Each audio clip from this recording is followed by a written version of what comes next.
नमस्कार।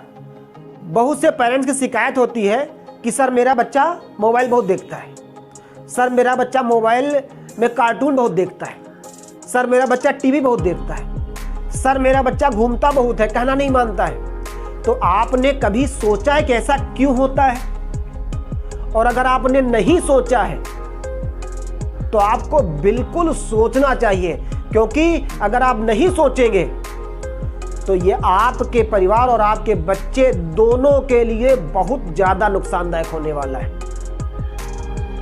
एक छोटी सी कहानी के माध्यम से मैं आपको कुछ बताने की कोशिश कर रहा हूं। हो सकता है ये कहानी आपके घर का माहौल और आपके बच्चों और आपकी सोच को बदल दे, इसलिए कहानी आपको ध्यान से सुननी चाहिए। मित्रों, एक छोटी सी कहानी एक गांव की है। एक छोटी बच्ची हुआ करती थी और उसकी एक बुजुर्ग दादी माँ हुआ करती थी। अक्सर वो जब कहीं घूमने जाया करती थी तो बच्ची के हाथ में छोटी सी किताब हुआ करती थी और बच्ची क्या करती थी, उस छोटी किताब को, हालांकि वो इतनी छोटी थी वो कुछ पढ़ नहीं पा रही थी, उसको कुछ समझ में नहीं आता था। उसकी उम्र अगर आप ले लीजिए तो ज़्यादा से ज़्यादा 5 से 6 साल की रही होगी। तो 5 से 6 साल का बच्चा मोटी किताब में क्या पढ़ेगा? लेकिन वो लड़की जहां जाती थी तो अपने साथ में किताब लिए रहती थी और क्या करती कि वो किताब को ऐसे देखा करती। आपने देखा होगा जब आम बच्चा कोई बाहर जाता है, किसी कोई सवारी करता है वो किसी गाड़ी की, तो वो क्या करता है, तो बाहरी नज़ारों का आनंद लेता है, बाहरी नज़ारा देखता है। ये बिल्डिंग आई, ये नदी निकली, ये नहर निकली, ये गाड़ी निकली, वो अन्य दुनिया की चीज़ों में व्यस्त हो जाता है। लेकिन वो लड़की ऐसी थी कि उसको दुनिया की कोई चीज़ें समझ में नहीं आती थी, उसको केवल किताबें समझ में आती थी। एक दिन वो दोनों कहीं जा रही थी, उन्होंने बस की सवारी की और एक सीट पर जाकर के बैठ गई तो उनके आगे एक बुजुर्ग व्यक्ति बैठे हुए थे, उनके साथ में भी एक बच्चा था और जो बुजुर्ग महिला थी उनके साथ में भी एक बच्चा था। अब बुजुर्ग व्यक्ति जो था वो लगातार देख रहा था कि जो वृद्ध महिला के साथ में लड़की है, वो लड़की लगातार किताबें देख रही है, उसको बाहर की चीज़ों से बिल्कुल मतलब नहीं है। लेकिन जो वृद्ध व्यक्ति के साथ में लड़का था, वो लड़का बस की खिड़की की तरफ बैठ करके और बाहरी नज़ारों को देखकर खुश हो रहा था, ताली बजा रहा था, हंस रहा था।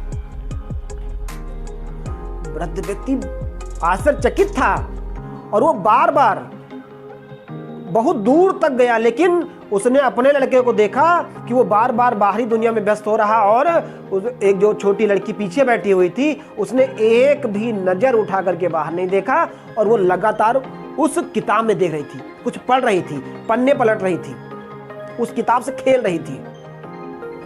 वृद्ध व्यक्ति बार बार समझने की कोशिश कर रहा था लेकिन समझ नहीं पा रहा था।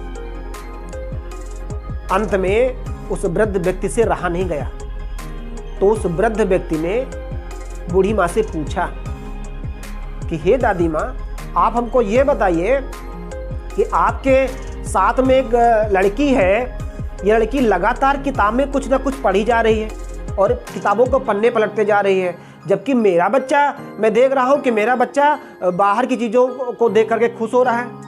आपकी लड़की बाहर चीज़ों को क्यों नहीं देखती है? क्यों वो बाहर चीज़ों को देख के खुश नहीं होती है? ऐसा क्या है? तो उस वृद्ध महिला के उत्तर को सुनिएगा और उसी उत्तर से अपने आप को समझाने की और उसी के अनुसार अपने घर का माहौल बनाने की कोशिश करना। वृद्ध महिला ने कहा कि भाई साहब, मेरी बच्ची, जो मैं करती हूं वो मेरी बच्ची करती है।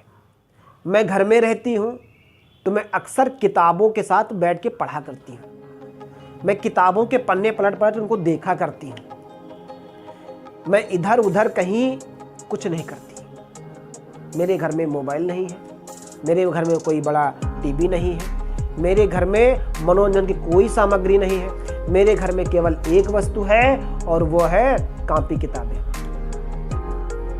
तो मैं दिन भर अपने बच्चों के साथ में या मैं खुद दिन भर उन कॉपी किताबों में व्यस्त रहती हूँ। वही मेरी बेटी किया करती है। जब मैं कहीं बाहर जाता हूँ तो मेरी बेटी जब किताबें नहीं होती तो एक किताब ले लेती है, तो जो मैं करती रहती हूँ ये घर में भी करती रहती है और यहाँ भी करती रहती है। वही आपके साथ हो रहा है। वृद्ध व्यक्ति को बड़ा पश्चाताप हुआ और वो समझ गया। मैं ऐसा नहीं कह रहा हूं, मेरे कहने का उद्देश्य ये नहीं है कि किसी के आपके घर का माहौल या आपके घर की व्यवस्था गलत है, पर हमारे आपके घर की व्यवस्था वैसी नहीं है जैसी हम बच्चों के लिए देना चाह रहे हैं।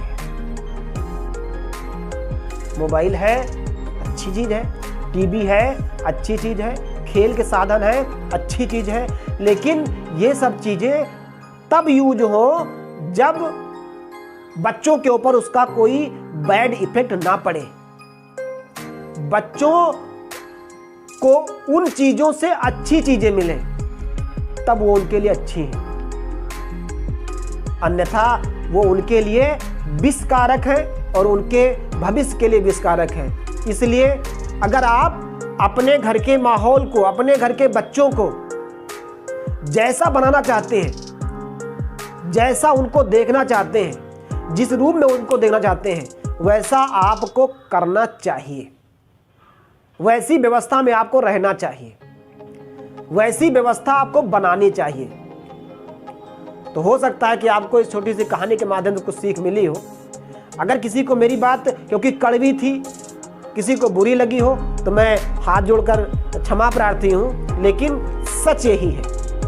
आज के समय का सच यही हमारे आपके घर में, मैं अपने घर की भी बात करता हूँ, हमारे आप घर में यही हालात है कि बच्चे मोबाइल की तरफ ज़्यादा आकर्षित हो रहे हैं, कॉपी किताबों की तरफ आकर्षित नहीं हो रहे हैं, क्योंकि घर में उनको वैसा ही माहौल मिल रहा है। तो इस माहौल को हमें बदलना है, और इस माहौल को जिस दिन हम बदल लेंगे, मैं ये समझता हूँ कि मोबाइल बहुत कुछ है, बहुत कुछ है मोबाइल में, लेकिन मोबाइल में सब कुछ नहीं है। इसलिए हमारा परिवार, हमारा घर, हमारा संसार सब कुछ है, इसलिए अपने सब कुछ के लिए हम अपने बहुत कुछ को छोड़ सकते हैं। तो मुझे आशा है कि आपको कहानी समझ में आई होगी और आपने कहानी के माध्यम से कुछ सीखने की कोशिश की होगी और सीखा होगा, और जो सीखा उसको अपने घर में फॉलो जरूर करेंगे। Thank you.